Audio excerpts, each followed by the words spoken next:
alerts and all kinds of Yeah. stuff going on here. Yeah. So What's up, Krish and Dan? Yeah, so just wanted to Hey, hit live, but Dan, I mean, as far as I remember, you were upstate New York, right? I was in the tri-state area, so I was in Jersey, but moved out to Austin over this past summer. So got there like right at the tail end of the heat, and you kind of regretted it for a month and a half, and then it got nice out. So so far so good. Dan, where in New Jersey? Just curious. I was in a town called Manalapan, so like central, like kind of by the shore. Kind of Okay, thing. cool. Yeah, and I just We moved have a- out a few days ago. So How many days ago?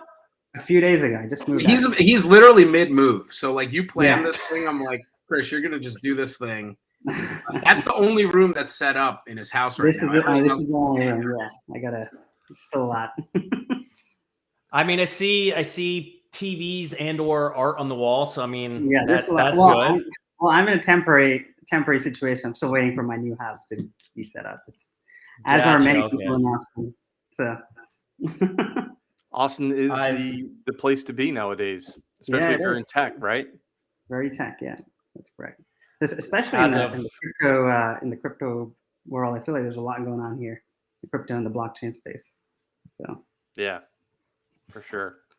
So as far as timing, I mean, timing, I guess worked for you guys, and timing also related to. I don't know how many weeks ago we booked this, but from my point of view, I've been hearing just people I talked to. I just talked to a lot of people. I've been hearing, oh, there's this company Replay, and there's this guy Dan, and they're talking about stuff in crypto for the space. I'm like, what the fuck are you guys talking about? Like, I can't even Google this company, but then it makes sense. Like, that was around that, like, that was shortly not before we booked. I mean, obviously, I know you, Dan, and then Krish because of this, and we'll learn all about what you're doing, background, what's going on. But it all started to make sense. And then I reached out to you, Dan. You mentioned the Replay. And then I think the next day I saw a release Replay. And then it was official because you guys were in stealth because that was going on. So Yeah, I'm that's hearing this. I'm like, what is this? It's stealth. So it was under wraps. And then so congrats on going, I was going to say legit, but congrats on going public with the announcement.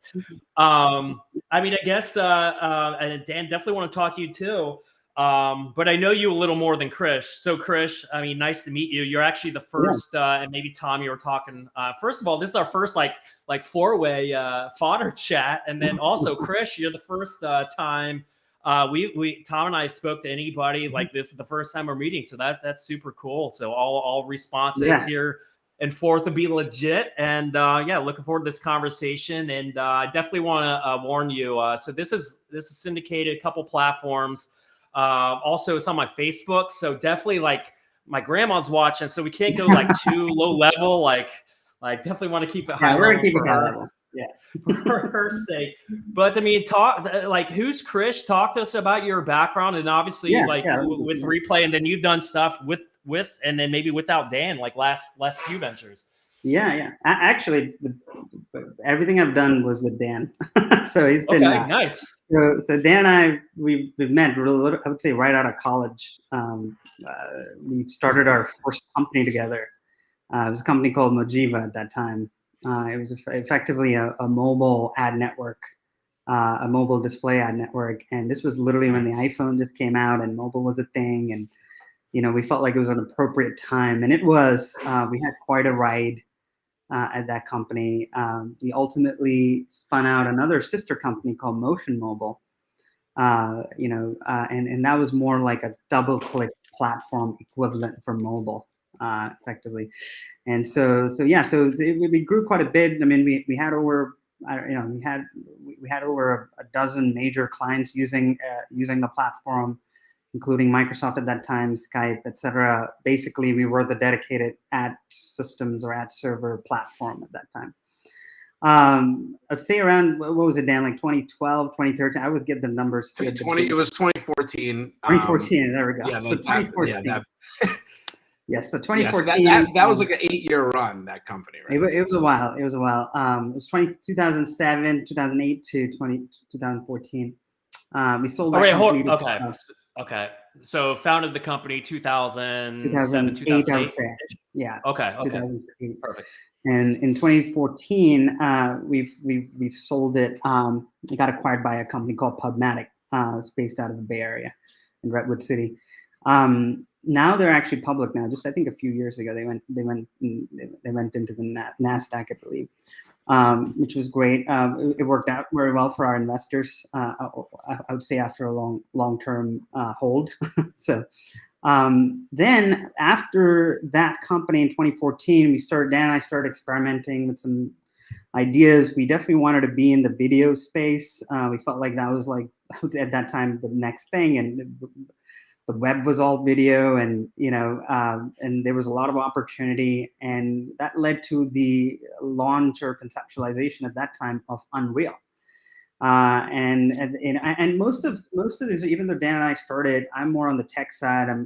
I take the CTO roles. I'm kind of the engineer, the architect, and Dan's more on the biz dev and the more strategy side of things. But I feel like we both are doing, we're counteracting each other in the success of the company. So anyway, so in 2014, 15, I would say we launched Unreal, which effectively was I would say a white label streaming stack for building mini or niche streaming services. So we were operating a platform that enabled anyone to kind of launch their own network. I would say similar to like a Hulu or a Netflix, but a much more niche, much more targeted. Quick question, Krish. I'm going to interrupt you for a sec. So when did you guys do Float Left? When did that start, that whole journey? 2009. Started, late 2009. Yeah. That's crazy. So like we felt we were super early in building an OTT publishing company. You guys, like we were in the middle of mobile ads. The iPhone was 2 years old, and you guys were building OTT publishing company since 2009. Yeah. Very custom services primarily for Roku. And that was like, that got us through the first three and a half, 4 years maybe. And then we started thinking about, okay, how do we package these things together and create like you guys had started from the ground up, a templated white label approach to distribution. So, but yeah, we got in there early. You guys had the entire infrastructure, right? So it's the front end apps, the back end infrastructure, any monetization piece in there as well, right? Yeah, exactly. And we built it up. We actually started with a focus on MCNs. So like our thing was MCNs are going to want to go direct to consumer. We should build tools for them. So we built this really easy on-ramp from the YouTube ecosystem into kind of our CMS, and then built the whole publishing stack so that, again, starting with Roku and Fire, then mobile apps. Then the CMS kind of evolved, kind of pretty significantly over the years. We coming, just kind of to what Krish said earlier, right? Like we came from an ad background. So we very much focused on ads out of the gate and ad supported monetization. So, built our own kind of ad stack and wanted to focus on those kinds of those business models. And then, it's really evolved. So that kind of platform, we were kind of came into it at a weird time. Company was acquired, and then most recently kind of acquired again by a company called Bit Central, which is really exciting. So that kind of continues, the platform continues to, go out there and scale, and, we're still building, partnerships and building OTT, and it's really exciting. That's the most amazing thing about it, is when you create something and then it just, you see it, even after you've left the business, it's still exciting.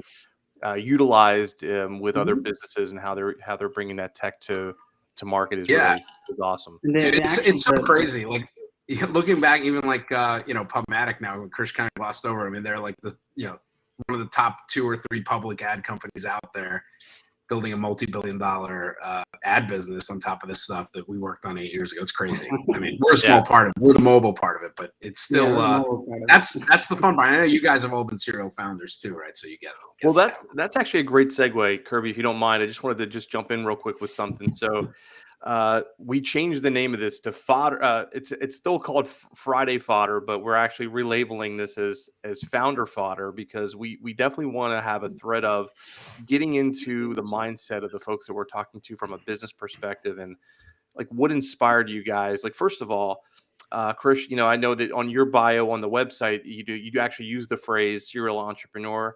I'd love to get your take on that. Is that because of you just have a passion for building businesses? Dan, this goes for you too. This is an open question for both of you. I'll let Krish can take it first. Feel free. But, yeah, is it really about like you just wanting to is it just that, hey, there's something that doesn't exist and it should exist and we need to build it? Or is it just, I just have a passion for creating businesses? Where does it start and stop for you guys?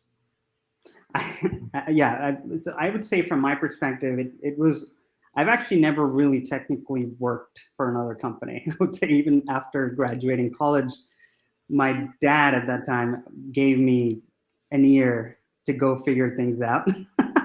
And I really loved just kind of doing things myself. I was not a fan of I guess we always say you got to be a team, you got to be kind of work in that mindset. But for me, I always felt like I wanted to drive that. Like I wanted to drive the vision. I wanted to drive the innovation, and really creating something from scratch just gave me that adrenaline. That really it was not. It's about building something or making a difference and things. I think all of those for me are bonuses. But really, it all came down to it just like you mentioned, Tom. I mean, effectively, when you see something that you create and is actually being used by someone, or actually seeing it making a difference and things like that, it really touches me somewhere, like in my heart or something. Man, you nailed it. That's Krish. That's such a great way to frame it up. That's exactly how I feel about it. It's like it's the ultimate form of creativity. It is. It is. You think about artists and people that paint and write and do all that stuff, but like building a business is a creative endeavor. It is. And I do go ahead. Yeah. No, go ahead. And I do compare myself to an artist too, absolutely. In my own way. It's like I love to create and invent and things like that. For that to actually make a difference in the future, it's just unbelievable. Yeah. The challenges with people and getting those folks to work together, and it's an incredible experience. So I completely relate to what you're saying about how it just hits you somewhere and you don't really understand it, and it is addictive. It is something that it's an addiction. Addictive. Yeah. Yeah. Dan, to that point. Oh, sorry. Go ahead. No, I was just going to say to both of your points, Krish and Tom, and I didn't have this realization until maybe 3 years ago. So I officiated my stepbrother's wedding. By the way, I'm an officiant. If anybody listening or ever hears this can marry you. Get the certification. Takes about 2 minutes online. But the challenge is actually writing the ceremony. I was going to say that can't be the easy part. Yeah, that's the hard part. As joke as how easy it is to become an online minister, if you doing it and taking it seriously, the ceremony is kind of nerve wracking. This is going to be footage. This is going to be this is this is people's lives. This is a huge turning point on the union of two people. And so while I was writing the ceremony, I had this thing hit me, and basically it was my aha moment for just being my passion in life, which I think is very much what you said. So I was writing in the ceremony. I was talking about it was during the ring exchange, and I was talking about the ring. It symbolizes a circle of life, and how the ring wasn't just dug out of the ground as a perfect circle, but it was started as something that needed to be dug up and mined and created to what now symbolizes the ring. And so after the rings were exchanged and I was just doing my wrapping thoughts on the ceremony, I then combined this love of this union I was these people I was marrying to the ring, where I said something to the effect of, just like the ring, this couple's love wasn't just created that way. They had to get all the artifacts and then create this love the same way the ring had to be created. And when I wrote that, and then even more when I actually said it, I was like, holy shit. My number one passion in life, what drives me is just making things like that. No discredit to Float Left or anything else I've done, but it's just the fact of building things. And what I mean by that, and no discredit, to me, and this is weird, but this is just me, and I'm a weird guy. It's been already said on these podcasts, is whether you start a company, this is for me, and amazing things, Float Left we did. And I like to make pizza as well. Starting a pizza from scratch, from some flour, water, salt, and what I'm missing ingredient, whatever. Like, it's the same thing for me. Being able to make that from absolute scratch and see what it turns out to be is so cool. And Chris, to your point, so there was a period of time I was thinking about like starting a pizzeria, and to your point of like seeing people now use that and like get the reactions. That would be like if I could actually make a pizza from scratch and give it to somebody and then see them love it. Like, oh my God, that's just amazing. Not that people didn't love the apps and stuff we were building, but it's B2B. There's people enjoy pizza a lot more than businesses are going to enjoy applications and projects you deliver to them. That's just without saying. I think the common thread is like just creating something of value, right? Like it doesn't necessarily have to be a business, but businesses tend to have a bigger impact.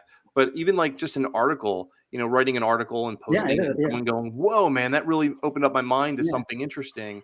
I think is just, I get the same kind of rush from that I do of. I've noticed you're picking up your writing game. So that's impressive. That's something I kind of always think about and haven't done. And I keep reading your inspirational posts on just going out and doing it. But that's it's kind of the what you got to do nowadays. You got to get yourself out there. And I was for years I wouldn't say I was terrified, but I felt very awkward about putting myself out there, especially on LinkedIn. But since I started doing that in January for my own personal brand and my new business, it's been amazing. Like the support is incredible. Like you're either going to have trolls, by the way, and on LinkedIn, you don't really get too many of those, but if you do, they actually it makes them look worse than you, if you're just putting out something. But 99% of it is very supportive and people getting a lot of good feedback. So I recommend, Dan, get on it, man. That's all. Look, this is far from my comfort zone here. So I was going to say, so this is like the first live thing I've done. We did a podcast, which actually came out today. Our first podcast, right? Oh, cool. Yeah, our first pretty cool. So like, getting out there, I think is really important and different now. And actually, maybe that's a different thing and something you guys can cover in Fodder. It's like you build businesses now in the public. That's different, right? That's my newsletter, man. Building in public. Yeah. That's it. That's a totally different landscape and thing to do. Like, I think, like you said, Kirby, earlier, you used that word stealth, right? You're always kind of, in the background, thinking through all these ideas, trying to figure out, what's actually going to work. And, you go through these months or sometimes years of planning, and then you get something out and then you change it and change it and change it. Like, to me, that's the fun part, right? And then you kind of find something that actually works, and like the thread from where it started to where it's going could be completely different. But now that a lot of that journey happens in public, and there's also a lot of, particularly in like the kind of the crypto space, there's a lot of pressure to move very quickly, right? Because at least there's a lot of, you guys see it every day, right? There's just a ton of noise, a ton of activity, probably faster than anything I've ever seen before. So, I know. Forget trying to go on Twitter and getting anything out of it on there. It's just like I've got people that text me. I have a book that's behind me that you can't see because it's blurred, but I have a book there on just sort of like, the basics of blockchain and crypto 101 because I really wanted to just stay up to date with it. But there's so much that's happening so fast. The book's already outdated. So right.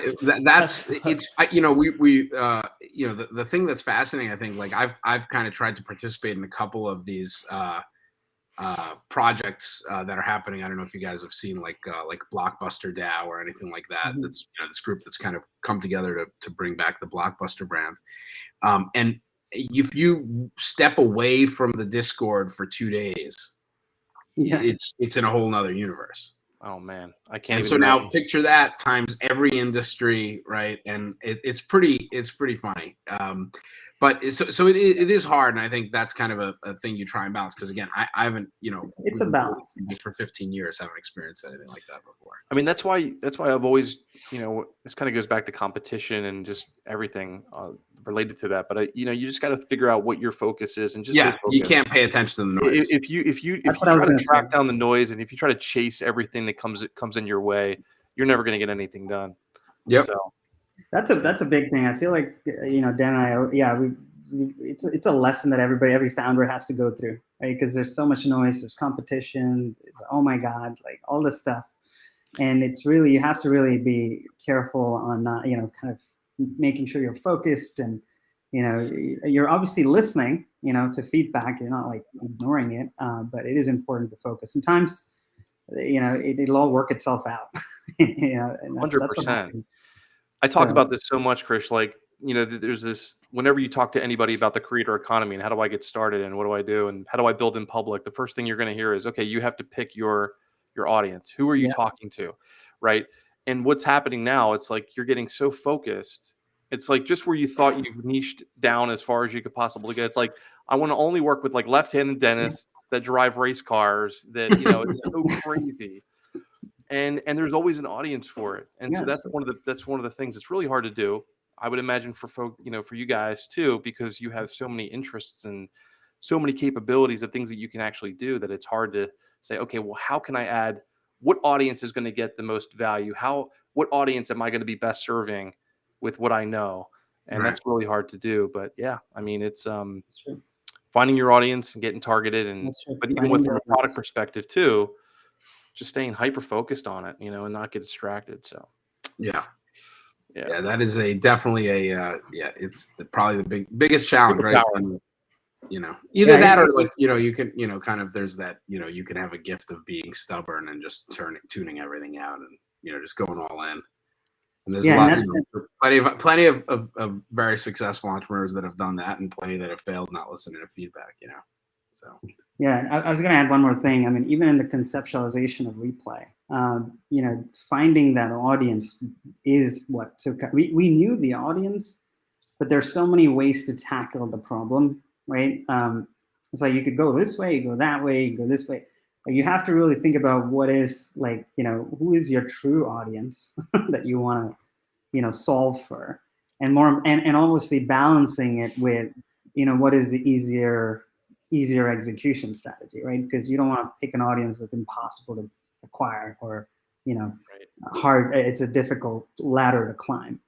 So I feel like Dan and I talk hours and hours sometimes a day, just like talking through different scenarios. We visualize. We're like, okay, let's assume we go down this path, and what does it mean? Like, who are we how are we executing? What is the plan? What is the roadmap? And then we're like, oh my God, that's different. That's insane. That's going to be, that's like a moving a mountain, and that's what we spend a lot of time as founders and conceptualizing the next company. And ultimately, I think we came up with something that we think makes sense. But yeah. Yeah, Krish, go ahead, Kirby. Sorry, go ahead. No, you want to finish that thought? I was just going to. I was just going to say, I think that what you're describing, Krish, is what's really, really hard for first time founders, especially. Yeah, it is to work through. It's like, where is it enough? When do I stop iterating on the idea and just start putting something out there? Yeah, really hard to figure that out. And you're, if you're like me, where you tend to overanalyze everything, you never actually have enough data. But the paradox of the whole thing is that if you don't put something out there, you can't get the you have to just at some point jump in, right? I mean, you have to kind of at least pick a place and start. And then I think, looking back at Unreal, I mean, our idea was to do something in the consumer space. Like, we wanted to come up with a better way to, navigate video. And we built something and we thought it was really cool. Then we realized we had no idea how to build a consumer audience at the time. And then we're like, okay, there's all these other people in the form of creators that know how to build audience. Let's just give them the tools. And so that's kind of like, and I think we pivot, I guess. Yeah. I love that, by the way, Dan. I actually, we toyed with that for a while. Like, that's the target customer, right? Like, we want to work with all these YouTubers, not just YouTubers, but that kind of that segment of the market where they're just frustrated with the algorithms and they just want something they could just put together quick and get to market quickly. And we just never got there. But you guys used to come up a lot in conversations. Like, we always were up against Unreal Me. I'm like, God damn it, these guys, Unreal Me. And we knew that if they were going AVOD and we were up against you guys, we're all that's right. So funny. Well, yeah. I mean, that's also the best kind of part of all this stuff, kind of reflecting years later, right? Is like, it always feels like the grass is greener, right? But I think the reality is, like, it is. I think you only get there through putting something out in the market and then pivoting and, in the early days, you guys obviously had a different, kind of well, it's not simple, not all that different, right? You had Roku, right? And that kind of was a customer that you. I liked your model. I wanted to pivot to your model. We were so far down the rabbit hole with those certain types of customers that we couldn't really undo that. Yeah. But yeah, you guys but were. That's what happens, right? I mean, that's kind of also why, a lot of times, I think, and I'll let Krish talk about replay in a second. We probably get to it, but yeah. A lot of times what happens is you have kind of these, a lot, especially in the Web3 space. I mean, you have rapid adoption by large enterprise of this new kind of paradigm of NFTs and saying they're building blockchain teams. But the reality is a lot of those businesses are locked in, right, in terms of what they can and can't disrupt about themselves. And then you kind of can build and kind of navigate through those, through those spaces. But yeah, anyway, so Krish, I know you were going to say something. I cut you off. No, yeah. I think that was it. I think you have something, but I want to just make sure you guys have time to talk about replay. I definitely want to hear about it. So that's all. That's what I was gonna say. Is like, okay, let's hear about replay. Tell us about replay.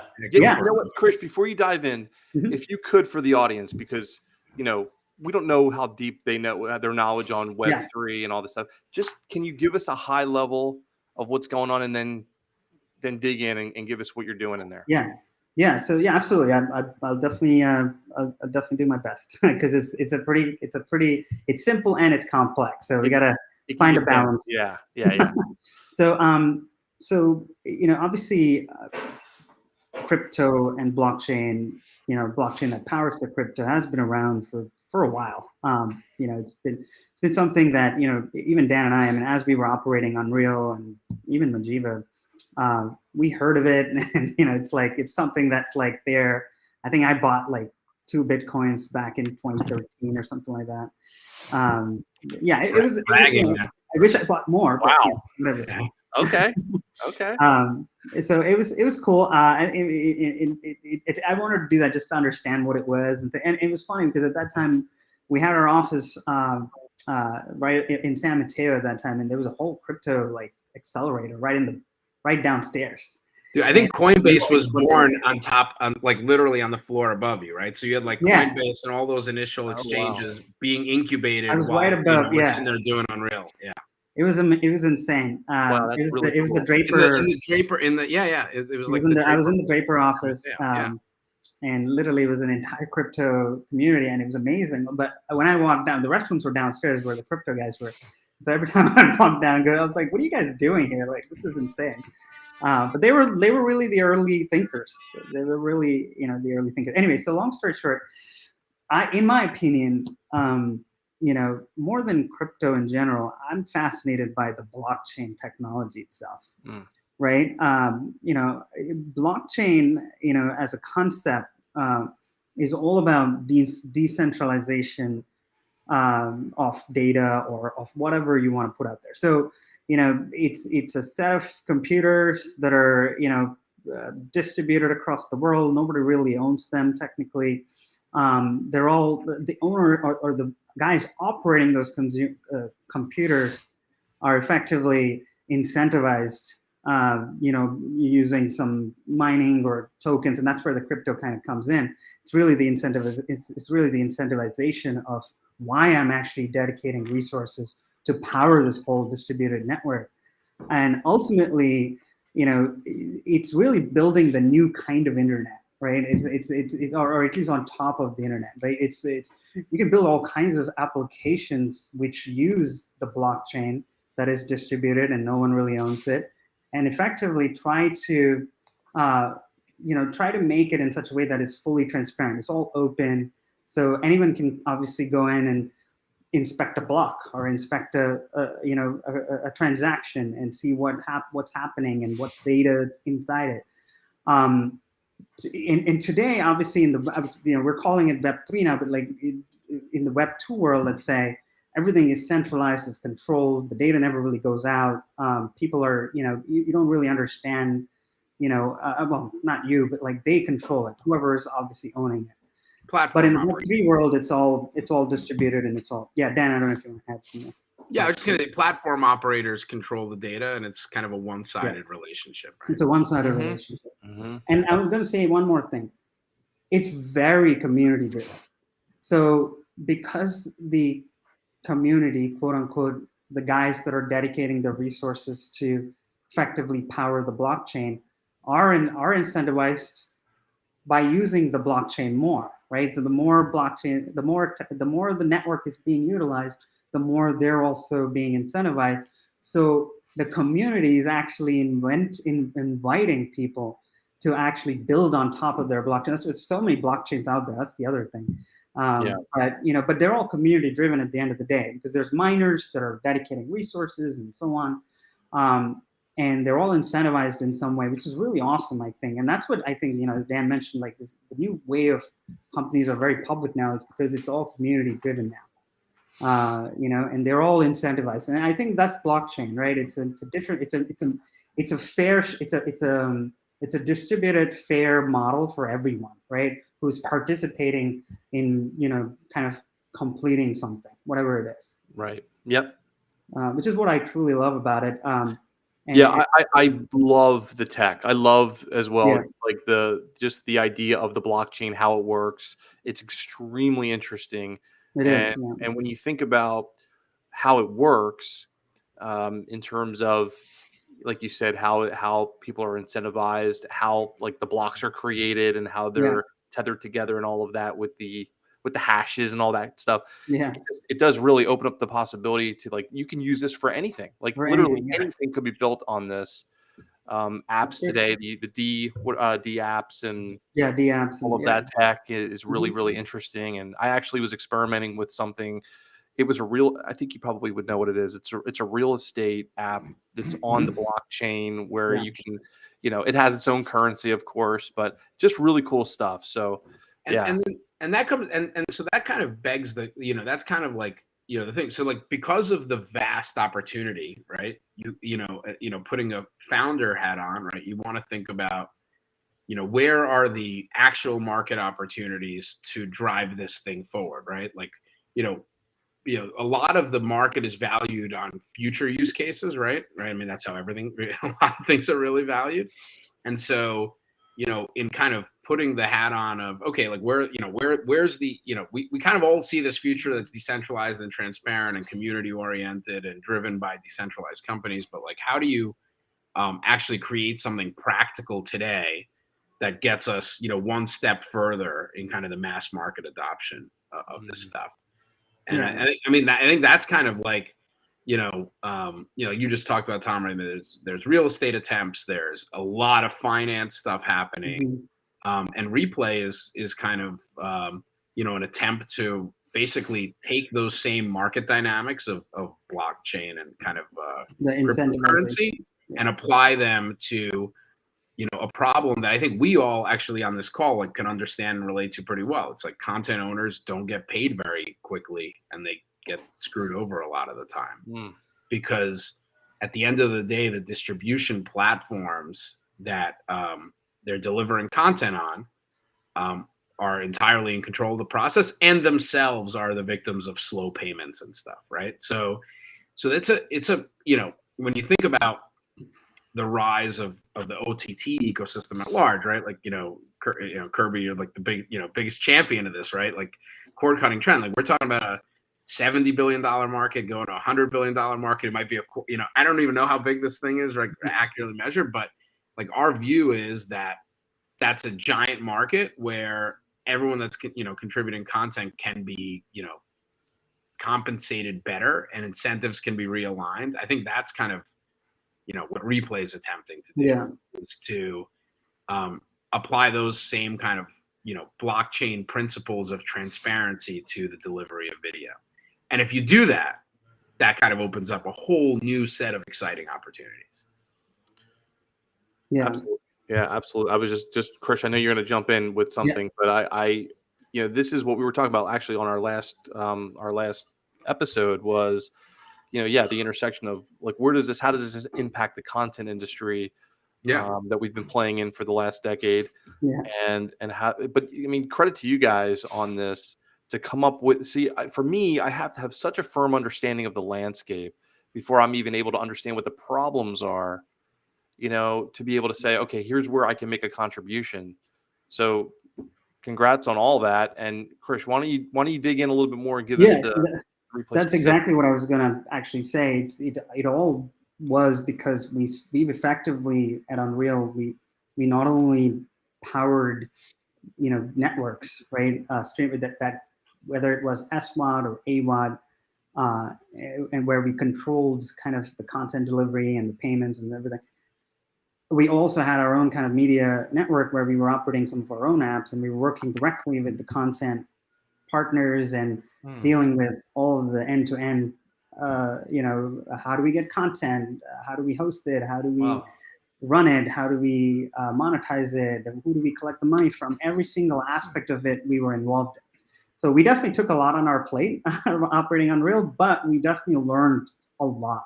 And also talking to the clients that we powered, they had, we had the issues, right? Like when we were licensing content from the various different aggregators and creators, reporting back to them was a chore because it was pretty complex to kind of attribute revenue to the specific video asset.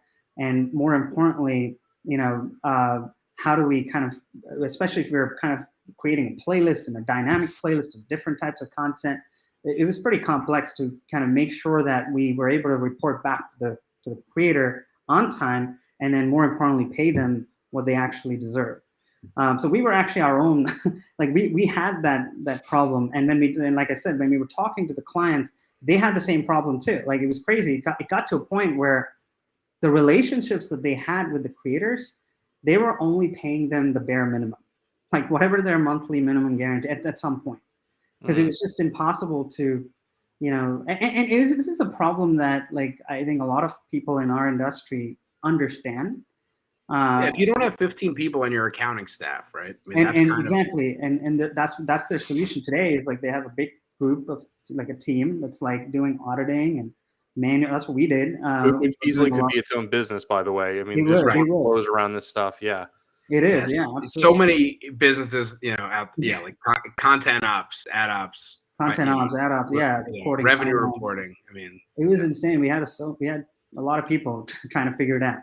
Dan and I knew there was a better way. Obviously, it was we were already tackling a lot on our plate. We didn't want to defocus out of that, but we kind of already knew what we were going to do next, to be honest with you, while operating Unreal and Power and so on. But anyway, so that's where I would say the initial kind of concept of replay came in, is like, and especially as we dove into the blockchain technology and what it brings, and the fundamentals of why blockchain is even important. It kind of was a perfect marriage to the problem, right? It's like okay, if we actually put everything on the chain, and if everything is tracked on the distributed ledger that no one really controls, and it's fully transparent, and we make sure that the money flows basically near real time between the guy who's licensing the content and the guy who's playing the content, or distributing the content, the guy even who's playing the content. And because blockchain is all about incentivization, we just make sure everybody is incentivized, like along the way. And all we had to do was build a protocol that enables it, like really, that's the bottom line, and allow people to kind of build anything on top of it, as long as they're respecting the incentivization models for delivering content. So, Krish, let me ask you what might potentially be a really dumb question, right? So are you are, and maybe you just answered it. It sounds like you're building your own, so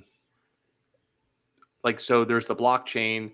There's, as you mentioned, there's so many different types of currencies or crypto, right? Like Ethereum. I don't even know. I wouldn't even, is that really even a currency?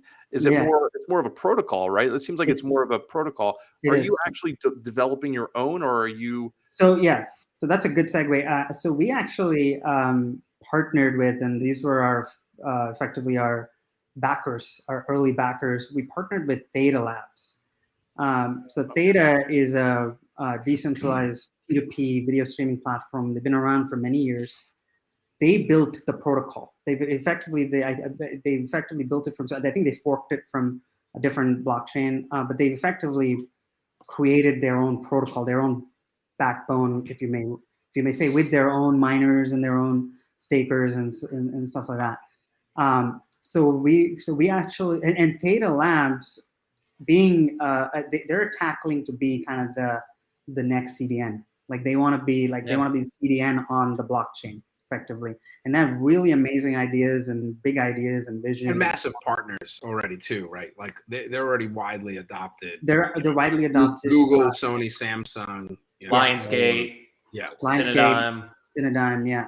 So and more recently Jukin Media, and so on. So we felt like they were the right partner for us to, and also our backers, the right strategic investors into our company.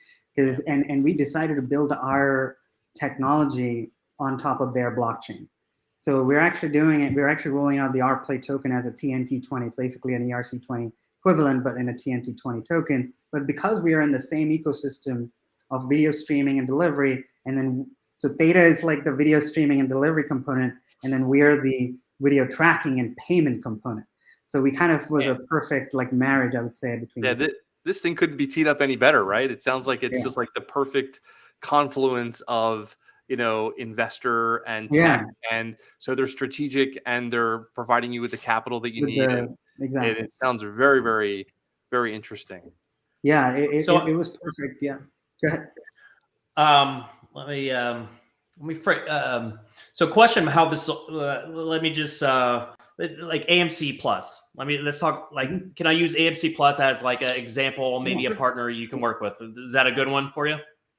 Yeah, absolutely. Okay, so existing media company, everyone knows AMC, and they have already properties in their own app available, multiple connected TV and mobile platforms.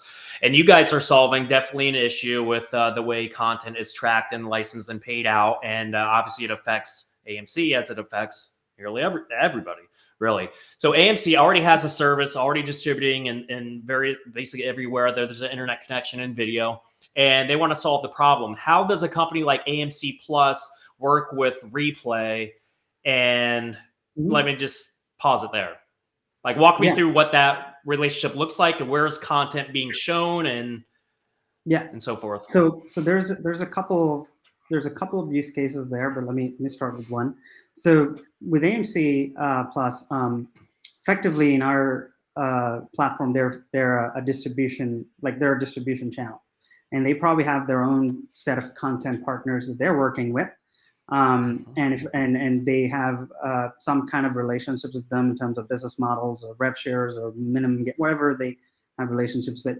They would come to us, so AMC would get access to our platform, and we would effectively provide them with what we call like a wrapping technology, like a wrapper type interface. So we would wrap their existing streams that they already have with our tech. And the wrapper acts as like a proxy, I guess you can say, right? All we're doing is we're intercepting the stream so that with every single playback at the end user level, we're able to track and we're able to understand what's actually going on from a consumption basis. They can also set some kind of financial criteria, or parameters rather. You can say, all right, this is the content creator and this is how much. We've taken the approach of a per hour consumption model. So it could be 20 cents, 30 cents, 40 cents per hour consumption model that you want to pay outright to the content creator.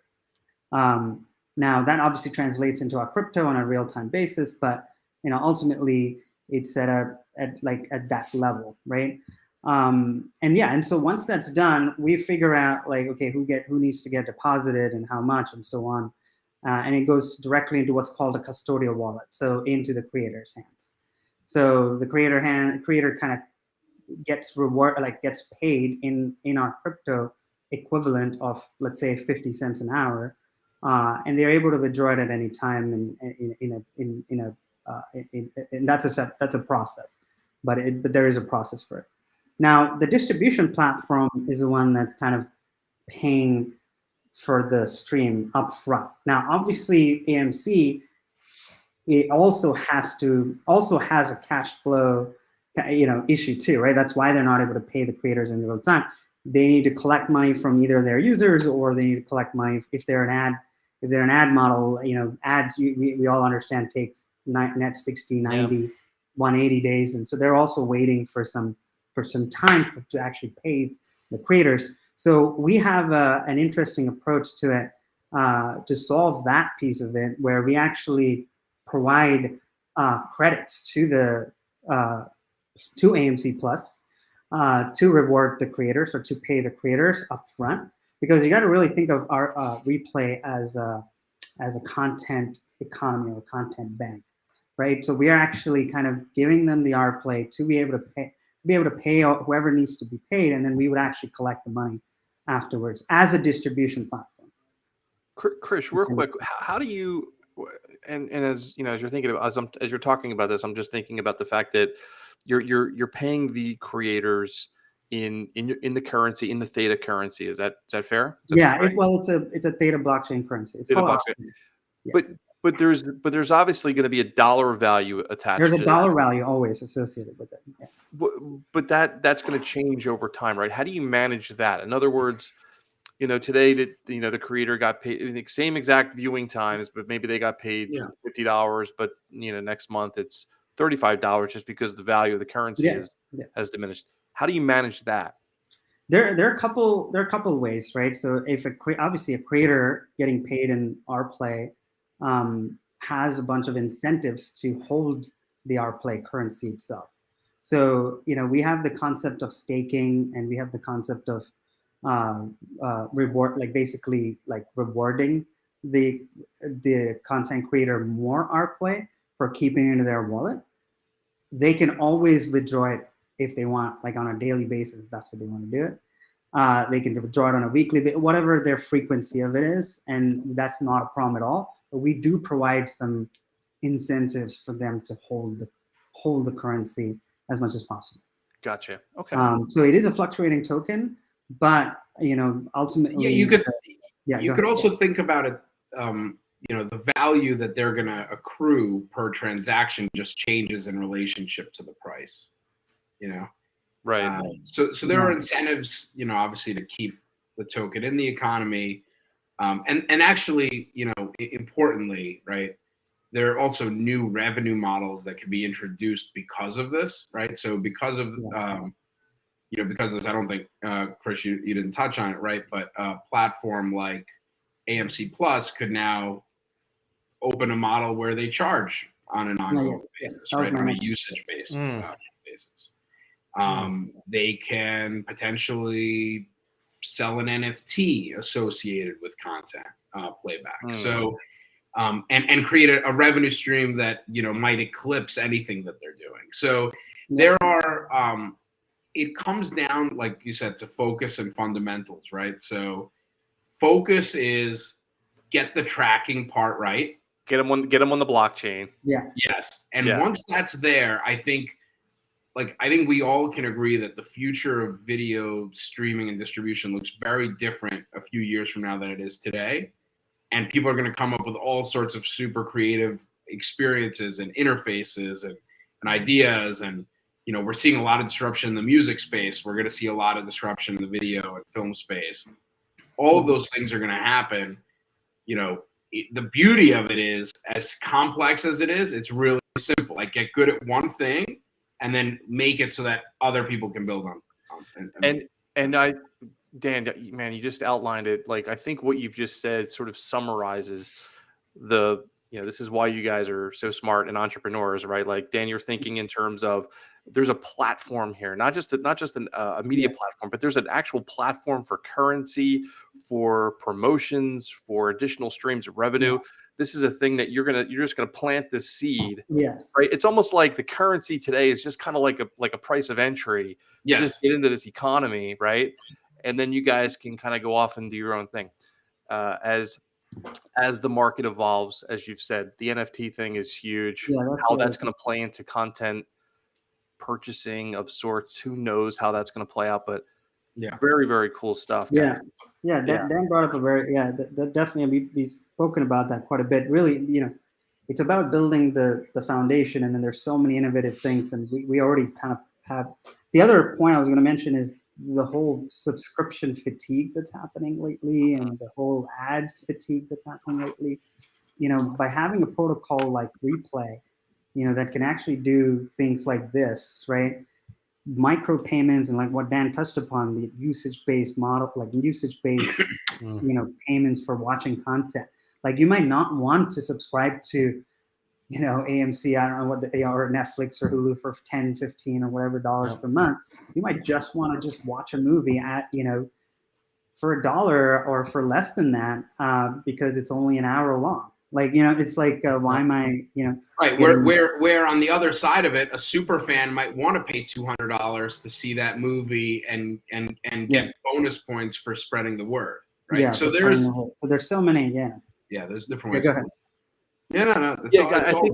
I think what you guys again are really describing is like this is the entry to a new economy. Yeah, it is. That we know that there are going to be 1,000 things that are going to be super interesting in ways to engage with the end user, and you guys are light years ahead of it, building this foundation, and ultimately being able to, when these things are introduced to the economy, that you can pivot quickly and get involved. And sounds like a hell of a cool thing. Exactly. And we're talking. Yeah, it is. It's we're pretty excited about it because we're building the tracking layer at such a it's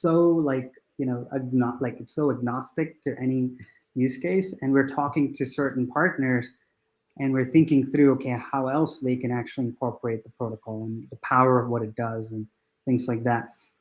Some partners have compared us to like a double verify for blockchain, like just like in the ad world, like it's like a thing, right? It's just to track like if it's the right impression has rendered, right? But with blockchain, like it's super. That's the whole point. Super transparent and super open. So it's a trustless platform. Like you don't need a central person to trust like that this data is accurate.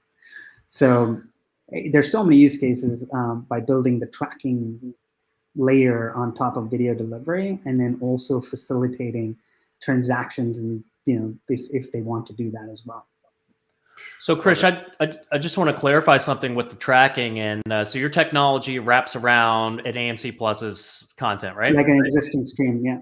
Mm-hmm. Yep. So that would be whether that content is being served on a Roku, a Vizio, an Android phone.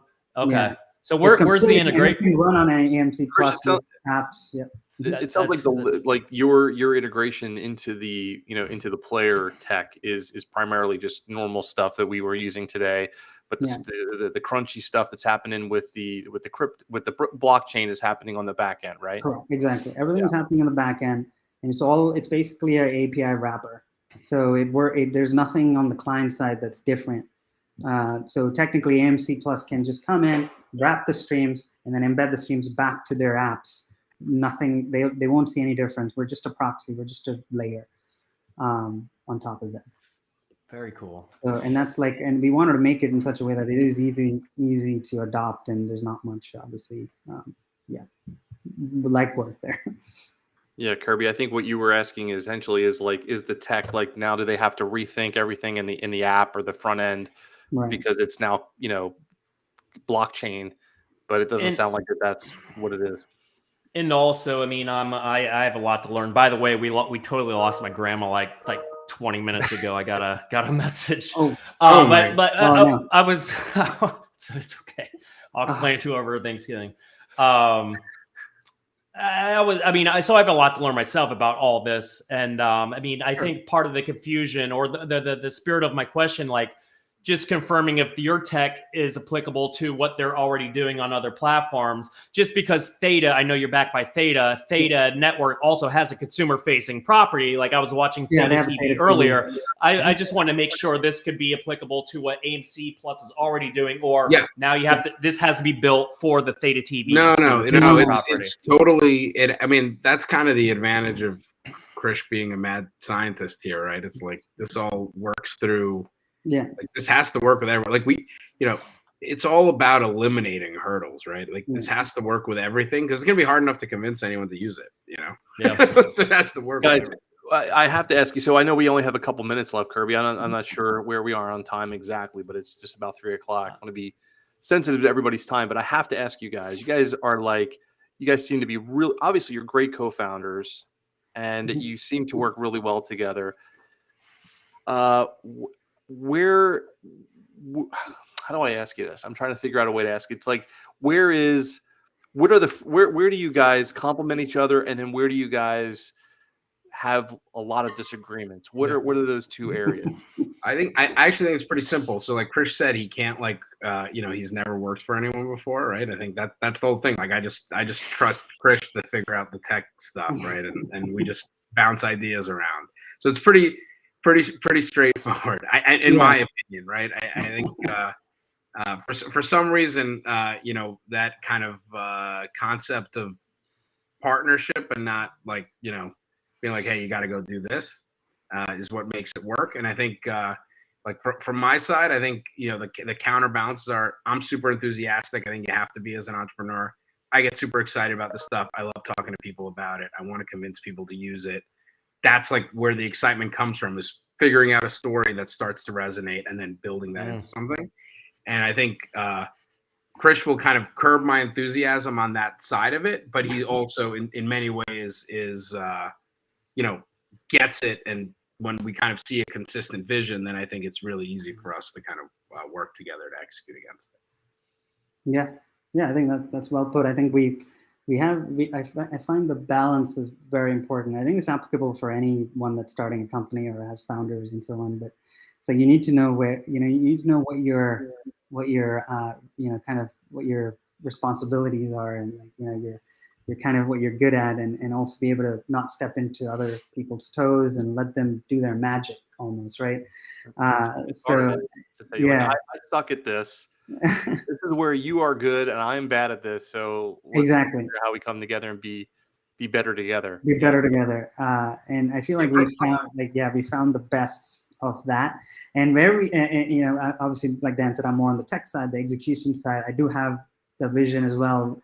Dan goes above and beyond, and I try to kind of balance it a little bit. I'm like, hey, this is what we can execute, and this is something we got to put it for the future and things like that. I'm more of a roadmap type person, which is great. I think we need like a 30,000 foot, and then also we need everywhere between that. Yeah. In terms of disagreements, I mean, I don't know, Dan. Like, I'm trying to. I'm sure we've had disagreements on some. Yeah, not like what is like, just to help you guys a little bit, like what is an area, like if you knew that you were going to have to talk about something, you're just like, oh man, if I got to talk to Dan about this, it's going to be a thing it's for an hour. Thing. I don't know. I would say if I'm sure I'm much less organized than Krish is in terms of how he thinks, yes. and a lot of it is probably just keeping each other in check on being organized and stuff. Yeah, I think being organized. I think we're pretty good. I'm a bit of a neat freak and an organization freak, and Dan's kind of fluid, I would say. Yeah. Sometimes we had butts into that, and it's like, Dan, like, why didn't you, like, you're supposed to do this, like, it's like, can you just So I would say that maybe that, if anything. All right, that's not too bad. That's the not worst. Too bad. And that's not bad at all. It's not too bad. Beautiful, guys. Hey, where can anyone go to get more information about Replay? Yeah, just imaginereplay.com. That's the website, and our contact, everything is there. If you want to reach us directly on email, it's hello@imaginereplay.com. And one of us will get back to you guys. So awesome. And you guys have Discord. Actually, my first time on Discord was today, and checking out your Discord. Which is pretty sweet, by the way. This is my first exposure to Discord. It's pretty cool. Yeah. That's the thing, man. So once you get into one, and then like a couple months from now, someone else will drag you into another, and then you'll have like 30 of them. Yeah, you have so many Discords. Yeah. I was thinking about doing like a streaming, just industry one. Is that relevant or not? 100%. I mean, would you guys say Discord is essentially just like the open Slack? It's like open Slack. Okay. Yeah. Basically. Yeah. 100%. Kirby recommend that you do that. Yeah. Okay. Because I've had people ping me, like for example, like I put this thing out there about starting a product and marketing group, because people ask me, like, people do feel like in silos and some orgs, like, hey, I'm the only person in this department, and I can't really bounce ideas off people, and I can't really learn from people. I'm kind of the only one in my department at this huge company doing these things. It would be great if you can introduce me, Kirby, to more people, which I know a lot of people in the space. I'm like, shit, like I like to inspire good conversation in the industry. I like to connect as many people, have as many great conversations in the industry. And so I was going to spin up a LinkedIn group for lack of like a better mechanism to do so. I think you'll get a lot Discord.